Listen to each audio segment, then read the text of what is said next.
G'day and welcome to the Inforunners. I'm Execute, joined today by Lokenplays and Algared. How you guys doing? Yeah, I'm doing pretty good, thanks, mate. Yourself? Tired. I'm still ready for sleeping. You forget we're on the other side of the world here, Loken.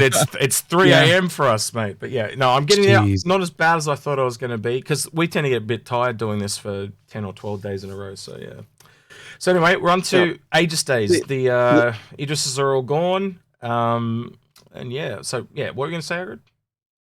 I was going to say that, yeah, it gets pretty tiring after 12 days. Fortunately, this year, it's only 7. Or 8. 7? Yeah, okay. One maybe I've forgotten how to count. Days. It's fine. All right, here we go. It's less days anyway, so that's good. Flicks over the browser. So we're going to go through the ships first. Yeah. Oh, I guess we'll get your opinion on this, Loken. Do you think the Avenger's the best starter anymore? What's your take on that in the card? It's actually a really good question that you bring up, because I had this big, long debate on stream the other day about this versus the cutter, because obviously the cutter's now come out and is, once it goes back up to its normal sale price off the 25% off, it's going to be exactly the same price as a stalker. I think the simple answer to that is it depends on what you want to do. You know, the Avenger Stalker is still a better combat ship in comparison to the cutter, because it's got an extra weapon slot, got bigger weapons, and also it's faster, and I think it has a larger shield as well. And also it can carry 8 SCU rather than the cutter's 4. Is it 6? Oh, I thought it was 6 for the cargo, not 8. Maybe I'm wrong. I thought it was 6 SCU. Well, look, it might be 6 for the Stalker and 8 for the Titan. I could be mistaken. It's 8 for the Titan. It's definitely 8 for the Titan. There we go. All right. And the Titan's right next door, so we can talk about that too. That's fine. Yeah. So yeah. And Loken, when the sale ends for the cutter, the cutter will be $60 with the pack. It'll be $45 standalone. Oh, okay. I didn't know that. Well, in that case, bloody hell. Then it's going to be the cutter, isn't it? Cutter's is probably the best value proposition in the verse. Easy. You know, it makes the Aurora and the Mustang look kind of irrelevant at this point, because it's just such a capable and such a good ship. And I love it. I mean, I bought one myself, because I mean, how could you not? It's adorable in its own quirky way. So yeah, I mean, the Avenger's a lovely ship. But if those are the prices and that's the price discrepancy, then yeah, I don't know. The Avengers are nice. I don't know if it's worth the extra cash, because like I said, I still stand by it. Depends on what you want to do. Yeah. It really does. Don't disagree with you on that at all. I even think, I think the C8X kind of put the Aurora and the Mustang on notice anyway, but the cutter just says. The cutter just has a little bit of everything. It is the perfect starting block in Star Citizen, because it can do just about everything, and it does it so much better than the Aurora and the Mustang. And you know, it's such a what it represents is the culmination of all CIG's learning over the years, and you know, put into a brand new small form factor package. And it's just, yeah, you can see just the difference in capability. So with the Avenger stuff, I still think this Avenger Titan specifically is a good stepping stone, being like the extra $10, as you said, like you get double the cargo, and you get better guns, as we've talked about on the other day. So for me, I still think this has got its place for an extra $10. Is it a yes or no for you guys, or a pass on the Titan? I'd still say the Titan's a good ship. It still flies beautifully, and it's still capable as heck, and it's proven. You know, I mean, I don't know about you, but I've flown Titan for years, so I still stand by it. Algared? I don't fly the Titan all the time, because I fly other ships, but I think it depends on how much money you've got. If you've only got $30, then I think the Aurora's still the better ship. Yeah. If you've got $45, then go the cutter over the C8X now. Unless you actually want it for a snub ship to go into something. Now, if you've got a little bit more, go the Titan. Now, normally I wouldn't talk about the Renegade, but we usually don't recommend like the skins or weapon type stuff. What's your take on skins and weapon type stuff like the Titan Renegade? Is that a pass for you, Loken, or you? Yeah, I got to be honest with you. I mean, I like the skin. Don't get me wrong, and because I'm a very visual person, I like skins. But from a value proposition, there's absolutely no reason. No reason, because it's the same chassis. It doesn't do anything different. It's got nothing special apart from a skin. And let's be honest here. we can pick those up at other points in time. Not that specific skin, but other skins, if you want to, and you'll be able to do it in game eventually. You know, you'll be able to paint these things in game. So I don't know. It doesn't make sense to me. Algared, I've just realized it's going to be a very interesting episode for me and you, because we're going to hear all his opinions for the first time. Anyway, but yeah, so Algared did... It sounds like an echo box almost, though. The same thing. Like, yeah. You're paying $20 extra to get a skin and a different loadout of everything you can buy in store. If it had bespoke rocket launchers or missile pods that changed it, you know, something that made a totally different ship, then yes. But yeah, then the value proposition makes more sense. But just a bit cosmetic, basically, for $20 is like, it's a bit much. So it's a similar thing for me with the Warlock here, because it's an extra $30. But I know a lot of pirates really like this ship, and there is nothing else that can really do it like it does, because it's got they told me it's got the best EMP in the game. EMP. And the ship is really nimble and mobile compared to the other ones that have EMP. So I think because of that uniqueness, I can see why they would get it now. But for me, I think if you can eventually get that on another ship, I'd have an exit strategy off this one, but that's just me.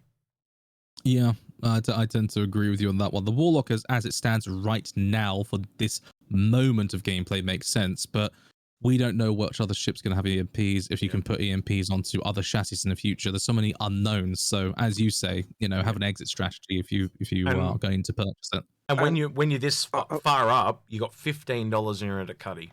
Algared? Yeah, so if you go, and just to go back to the comment on the Titan with the skin. Yes, we think it's insane, but then you and I spent the $25 on the carrot just to get the white skin. So, and it was an insane buy. So, yes, we don't recommend it, but insanity reigns. Again, Algared, we always say it's head and heart, and here we have to talk head. You know, we have to give generalized advice, and you know, we got to take ourselves out of it too, and that's always hard to do. And I'm sure Loken can attest to that too. Pointing out there was absolutely. Sorry, do you want to finish up, Algared? The thing that I was saying is, you know, we're saying buying the skin is insane, don't do it. But on the other side, we've done equally insane purchases on other skins that we like. So don't feel bad if you do buy it, because exactly. I mean, as Execute says, you know, this is all about, you know, consumer advice. This is all about giving you the best, you know, opinions of what. You know, but I own several ships. Those skins. I have a Carrack Explorer myself with a white skin. You know, I did it too. I'm not immune. So we're all insane. There you go. We're all a bit insane. Yes. So do as we say, not as we do. There you go. That's it. That's right. The old parent thing. Do what we say. And I think with the Fix My Fleet stuff, we've kind of shown that that's when we customize it to someone specifically, and this is like general for everyone. So yeah, again, right now I actually have an Eclipse that I built for a chain for a best in show skin, you know, a couple of years back, and I'm going to tell you right now, I've got a plan to build a Scorpius Algared that I came up with the other day, but then I'm going to melt it after the best in show is gone, just so I can get the skin, and then I'm going to melt it. You're just a skin whore. That's all you are. That's me. I'm a skin whore. That's it. But the Eclipse, now, really good in game right now. Really good. Like, I can't tell you how cool it is for the bounty hunting missions. I guess Loken, you stream more than we ever will. It is really good, at the moment. I adore the Eclipse for several reasons. Obviously, you cannot flaw its capability with those 3 size 9 torps on a single man chassis. It's gorgeous. Also, it looks like a B2 Spirit. I mean, come on. The thing is freaking awesome. So yeah, no, I have nothing but good things to say about this. Apart from, please make sure you only shoot with missiles and then run the heck away, because you're not going to stand up in a fight.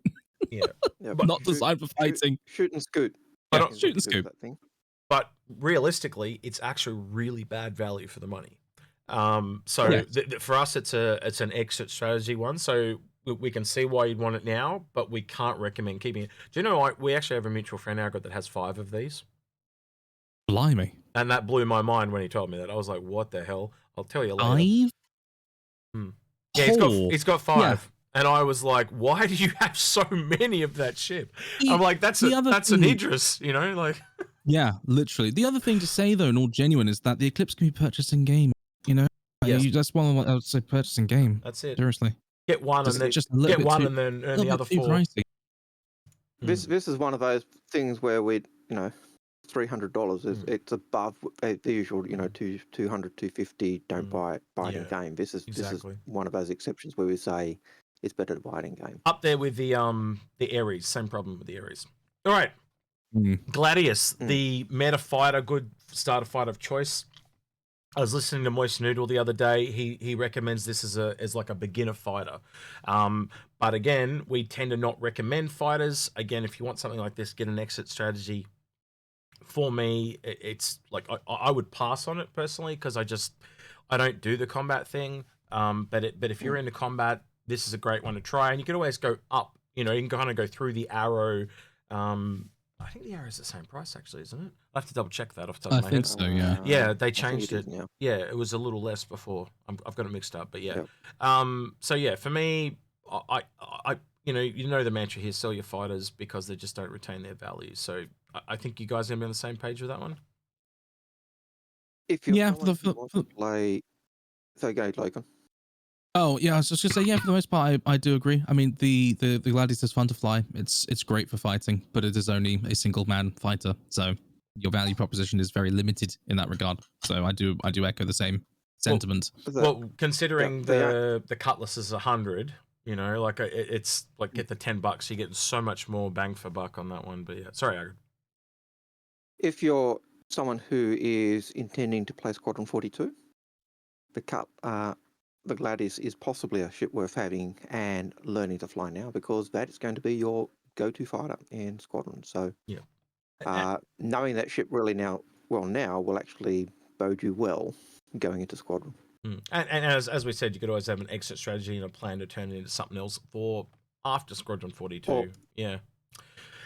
Or just use Arena Commander as your training. There we go. The Valiant is another skin one, so I think we'll kind of all agree. We kind of talked about the Avenger one quite a bit. It's the same thing here, so I'm just going to skip that one. Yeah. Hammerhead. Now, your thoughts.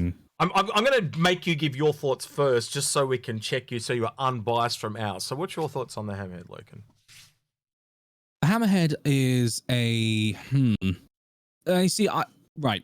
Let me get my thoughts straight here. I like the Hammerhead for what it represents, what it can do in terms of anti-fighter screen. I just think that the ship at the moment, its current incarnation, is a little flawed.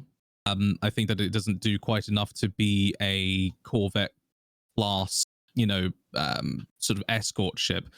And as a result of that, I do find it a little bit of a difficult selling proposition right now. Also, it does require an awful lot of crew. So the getting to that level of multi-crew in game right now is still a little bit of a problem. But if you can get it working, it's a hell of a lot of fun.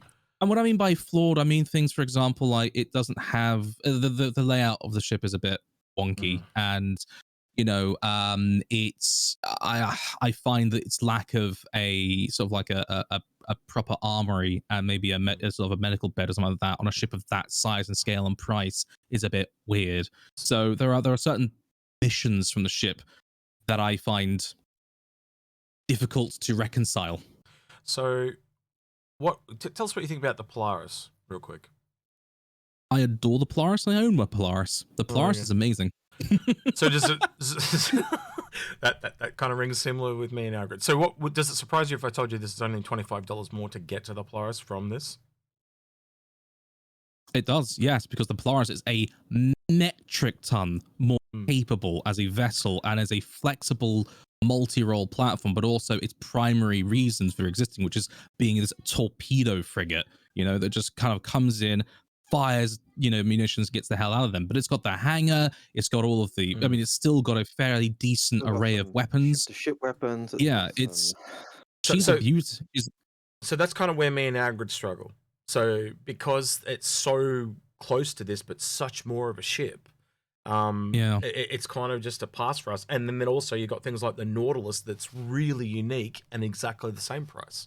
So it's The Nautilus is interesting, as you say, because it is completely unique. So it has that, We'll talk about the Nautilus because that is on Aegis Data as well. Yep. So we'll talk about when we get there. Algared, do you want to add to the Hammerhead at all? Yeah, one of the problems I have with the Hammerhead is it's for a Corvette that's anti-fighter, it's too slow because you've got fighters like the Ares or ships with the larger weapons that can outrange it and just outfly it as well. So they just stay out of range. And we'll be talking about one of Sure, those the new ships very shortly, Algared, because that'll be on Yep. today as well. So yeah, the Idris P is gone and the Javelin is gone. I guess Is that just for the credits or the war bond as well? I haven't looked at the moment, but they generally will be gone. All the war bonds may be still there. But I guess we'll ask you, what's your thoughts on the Idris and the Javelin as those larger capital vessels? Do you see any value in those, Loken, or are they just a hard pass for you, or what's your thoughts? This is going to be very difficult for me because my heart and soul lives, breathes, and dies for giant ships like this. I adore them. I truly do. But from a value proposition, these are difficult because the thing is that as a single individual player, a ship like this makes absolutely no sense whatsoever. This is a corporation flagship. This is a ship that is going to require infrastructure to maintain, manage, fuel, arm, and crew. So go on. So I'm going to tell you one thing. So what if I told you they were going to multiply in value by 10 times when the game comes out? I mean, then it may very well make financial sense at that point, absolutely. Yeah. I'm talking about what I see here and now and talking about the game mechanics, So that's one of the reasons we recommend people get bigger ships is because they've actually talked about it a couple of times now, and the bigger ships, they had to make them essentially, if you think about it, so one person could buy them, but they are designed to be earned by an org. So when I interviewed Chris, and he said on a 10 for the chairman, didn't he, Algared, one time? So basically, the example he gave to me was an Aurora, a Connie, and an Idris. Aurora would be basically the same, like 1 times. A Connie would be about 5 times, and an Idris would be like 10 times. So if you actually kind of work that out across how it's always better to get a bigger ship because it's going to multiply. That investment is going to go so much further, and you can only imagine, like, if it's 10 times, how many more people you would need to earn that in game. Like, it's just astronomical. That said, 100%. You are right. You cannot man it as one person. You do need to have friends. And now this is where we ask Algared, why do you have 3 javelins? You don't have that many friends. Right? But he does. Very rude. I know. You are very rude. Well, it's because he's holding one for me, Oh, okay. I mean, I'm clearly going to be a javelin owner at some point. So, I appreciate Algared. Thank you for purchasing me one, and it's all good. Yeah. All right. So yeah, but you get I get the point of the whole thing. So yeah, I actually think they are worth investing in if you are, like you said, if you're really into that gameplay and you adore it, like you were saying. For me, I can see why they're worth a purchase, but you've got to remember you're basically paying a cash price to remove that huge amount of grind. I think Algared, did they change the Javelin? It used to be just a hull, didn't it? And they've changed it lately. Do you know what they've done? It was always a ship that was ex-military and it's had the military components stripped out. That's what it is. Yeah, cool. But originally when they started, some people said no. It's a ship that's had its military components stripped out. They said it was a hull with its military components stripped out. I thought it was never going to be sold. I thought when they put it up by $500, they made it so it would have the most basic components. But before that was just a hull and you had to get everything. So yeah, okay, no worries. I'm just trying to remember for my own sake. Right, the Nautilus. So yeah, we're talking about this before. So very unique gameplay. It's got the mine laying stuff, and I actually think this whole ship is on the mines. It is because you can put all the mines out, and it's passive, so you can literally go get another ship. Like you could go get a Polaris or something else, and just have the mines there defending you, or the turrets there defending you. And I also think that all comes down to how powerful those mines are, because at the moment, a lot of other ships, you can a really weird metric is to look how well they would destroy themselves, like if they were against the same ship. And at the moment, a lot of these turrets and mines are for fighters. They're not for other capitals. So that is a weird turn of phrase, because yes, they do have the 2 giant size 7s on them, but the ship's not exactly as maneuverable as you would like it to be. And also, obviously, the turret's on the bottom, so there's a weakness to the top of the ship as well. So just to confirm, by the way, the Idris Warbond and the Javelin Warbond are still in store. Okay. Cool. Ooh. There you go. Nice.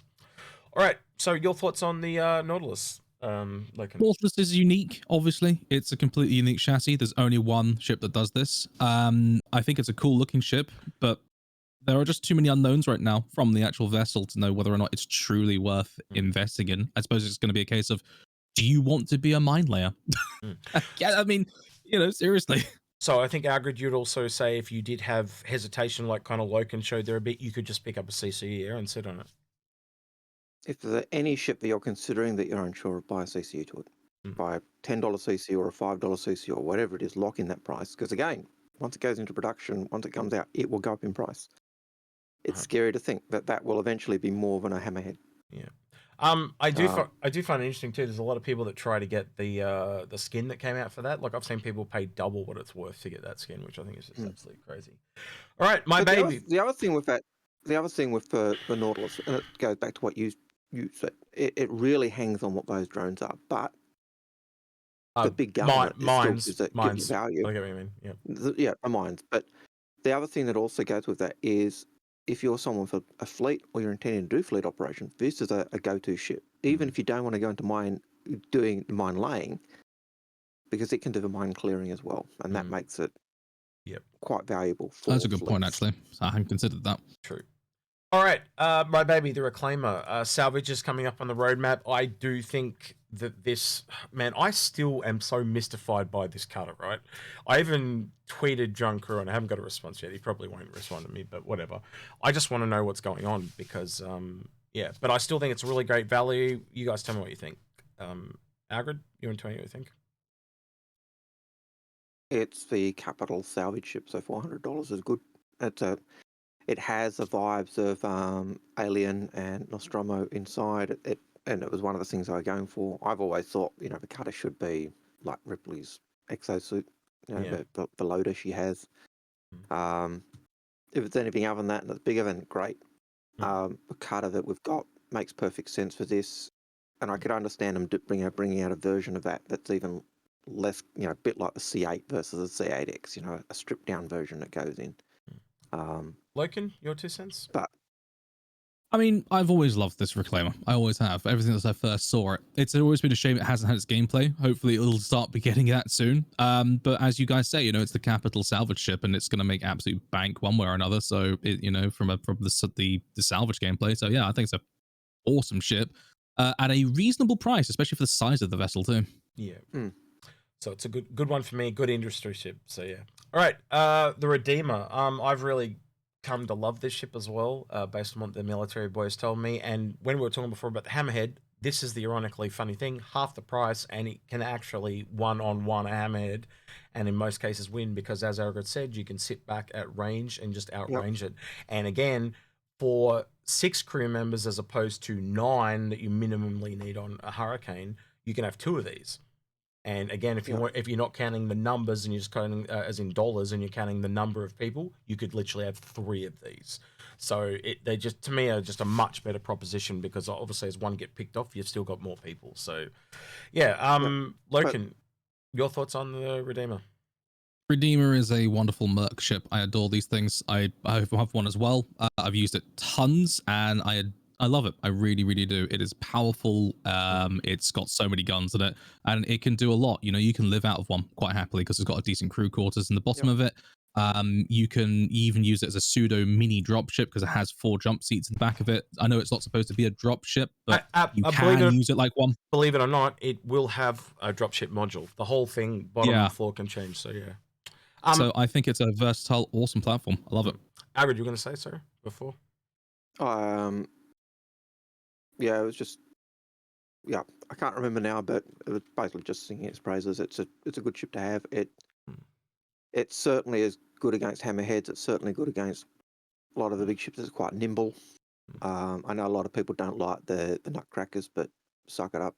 Yeah. It makes it unique if nothing else. Yeah, I do agree with Loken. It's like a combat daily driver. I really like it. Really is. Really good for the bunker missions, especially if you just want to shoot the turrets. It's really handy. Yep. And I think that's what I was going to say. Even though it's got those turrets for 3, you can still run it by yourself. Not very, but you certainly it comes into its own once it's got 1 or 2 turrets running. Absolutely. It's just a really nice ship. So the Retaliator, really hard one to pass up. Half price doesn't come with the bombs, aka the base variant. If I was going to buy the Retaliator, this is the one I'd buy and just earn the modules in game. Your thoughts, Algared? Yeah, pretty much. The only concern I'd have with the bomber module is just how much of a rep war there will be fought to earn that. With the military, because that's how you'll get it, I think. But yeah. But in the meantime, you can earn the cargo modules, can't you, and do smuggling? You know. Yep. And at the moment in game, you buy this one, you've got the bomber anyway. So yeah. But the only drawback with this is that crew complement you've currently got. Yep. But even in the Xeno threat, I was flying this solo. Yep. And just dropping the torps off. 6 torps versus 3 against the Eclipse. You know, so if you so it is good. It is good for those missions, by the way, the bounty hunting ones. But the only problem is it's just a little bit slower than the Eclipse. So Loken. I mean, it's a old but gold ship. You know, it's been in the game for a while, but it's a gorgeous looking vessel. And as you guys say, you know, the base variant's definitely the one to go and grab. You know, it's got the value proposition there. It's an awesome chassis which has confirmed modularity. So, you know, there will be cargo variants. I think there's going to be a dropship variant module, and obviously we've got the bomber variant that we all know. So it's a good ship. I like it. I like it a lot. At 150, I mean, you can't really argue with that. Algared, I also played. Sorry, hang on, Algared. I'm trying to speed this up because we're actually taking a really long time. So I'm trying not to be rude, but I am actually trying to speed this up because we're taking longer than I wanted to take. Sabre, please. I hate it. You hate it? Okay. The only good ones are Sabre Raven. There you go. I'll agree with you on that one. Loken? It's papier mâché. It's really thinly armored, and I don't know. I like the look of it, but never really loved it. I'll be honest. I'm kind of the same. I agree with both of you guys. I think it's kind of had its heyday. I do know some people that really, really like it, but again, if you want it, you get it. Get your extra strategy. All right, comment and Vanguard, Algared. What's your thoughts on the Vanguard Harbinger? And I guess we can put the Sentinel and the Warden in with this as well. Yes, we can. So what's your thoughts on those, Algared, on the Warden series? I don't think they've seen their heyday yet. They'll see their heyday when Pyro and other systems come in, because it is a long-range fighter. These are the fighters that are made for redundancy upon redundancy upon redundancy, and law they're supposed to get shot up and still be able to come back. So these ships should be tough, rough, hard to bluff. They don't hit as hard as you might want something its size to hit, but they're certainly ships that should have durability. Your favourite variant, really quick? I don't really have one. Okay. I don't fly it enough.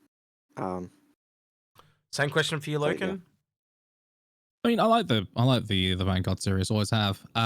They feel a little lacking in firepower these days, I've got to be honest with you, for something that big and that expensive and that heavy, because you've not got maneuverability.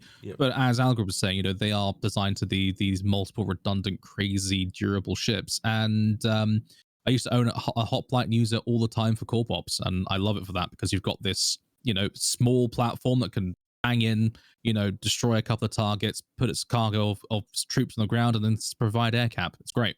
Yeah, I think the main you should love it. The original name was the Bulldog. Yeah. For me, it's the nose guns that kill this thing. They're it's just too bespoke. I can tell right now, Inforunner Seer, he had all of them and he sold them all because he just saw problems that they were never ever going to fix. I don't know about you, but I think a lot of this comes down to Chris Roberts wanting to have those kind of Bulldog guns, and rather than putting stock standard guns on it like everything else, he got them to make bespoke guns, and I think that's what's killed it for most people. But yeah, all right, I do agree. Yeah, so for me, it's something I had original concept of it and I melted it, so you know that kind of tells you where I'm at on it as well. So yeah, all right. The Vulcan. Well, C used to really love it, didn't he? He did. It wasn't just that he had all 4 of them. Had them. He loved them. He loved them, and it was an absolute passion against it. And he just then, in the end, there's just too many problems with it. All right, our last ship for today. That Badgers has really kind of told me that this ship does still have a thing in game. because for tanks, believe it or not, you can land. Say you're out fighting, and there might be a little small mountain or something. You can land and send the drone in and recover a tank enough to get it out of there when it's in harm's way. Kind of can't do that with the Crucible as easily because it's too big. But yeah, I could see this actually having a place to repair vehicles in combat and get them out of harm's way, as well as the other stuff it can do. So yeah, your thoughts on that, Loken? Are you a big fan of Vulcan or not? I like the Vulcan, I really do. I mean, obviously we haven't got it in game yet, but it looks good, and its proposed usage is pretty damn good. You know, obviously it's a small factor repair, refuel, rearming vessel. I can't see that being anything other than bloody useful, quite frankly. So yeah, and it's $200 as well. It should be. I think that's a fairly decent asking price. Yeah, I think the only thing Algared would say though, for $150, or let's just call it double. I know it's not that, but you can get the Crucible. So for me, it's get the Crucible and earn down to the Vulcan. For me, it's an earning game. But Algared, your thoughts? I find, apart from that, I find problems with the ability to use the functions it's got. So it is repair, rearm, refuel, but the storage on it means you really would want to focus on just one of those tasks. So either refueling other ships, repairing other ships, or rearming them, just because you want to be able to do it really well. But I think it's also the type of ship, again, you'd want in a fleet. If you're doing repairs and it's in a combat area, you don't necessarily want to send your Crucible in, because that's your rear area's repair section, not your forward area. So I see value in it. I see a purpose for it, but it's one of those ships, I'd say, earning game unless you're a collector or must have. So all right, so that's the end of the ships. CCU for today is the Retaliator bomber to the Eclipse. Now, ironically, this links up with the one from Drake Day. If you'd gone for Eclipse to Caterpillar, there's your link. And this is what we're talking about. You kind of need to know this stuff in advance for them to work. But because of the way they're doing it now, it's a lot harder to link them together, which is a bit hard. But for $5, you get a $25. Oh, is it $25 saving for $5. Man, I'm getting tongue tied. Right. So that's the one for today. They also introduced 2 new skins for the Eclipse. I'm particularly a fan of this one. Anything you guys want to say about those, or nope? Yes. No, not really. I mean, the 2 nice skins. I'll prefer the camo one. Like, it looks way better. Yeah. I said that before when off cast, We did. Yep. I do know a few people that like the green one though, because the military guys. Well, it's got gold highlights as well, so it's very Australian. Yes, that's true. All right then, we will be back tomorrow for Alien Day. Don't know if we can expect anything there, but we'll see what happens. All right, thank you for joining us, Loken. Where can people find you on the interwebs? And you're on YouTube and on Twitch, so where can people find you? So Twitch is twitch.tv/Lokenplays. They're 4 days a week, Tuesday through Friday. And YouTube is at Lokenplays, I believe. That's the new vanity URL thing I've done. But you can find me at Lokenplays, basically. I'll be there and make Star Citizen videos. So. And you've been doing doing some drops on Twitch for Darktide and New World in the last couple of weeks. Yes, I have. Yeah, so I'm doing lots of Darktide content right now alongside of IAE. Lots of drops there for cool weapon skins, and just previous to that, I was doing a lot of New World stuff for drops. So hitting all the new games. And Astropub's been doing that with you as well, I think, so far. Yes. So yeah, I've joined you for a couple of games, so I'll get back into that again soon. Well, I'm on the grind to 30 in Darktide, so yeah.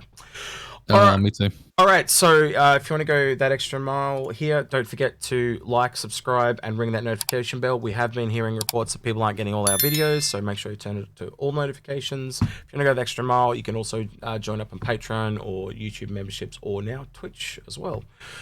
All right, I'm going to bed after all that. I'll see you guys tomorrow. He's been Loken. I'm going to work. Are you going to work? Oh, wow. Okay, I feel sorry for you. All right. He's been Loken. He's been the kids. Okay. He's been Algared. I've been Execute. We'll catch you in the next one. And we're out of here. Bye.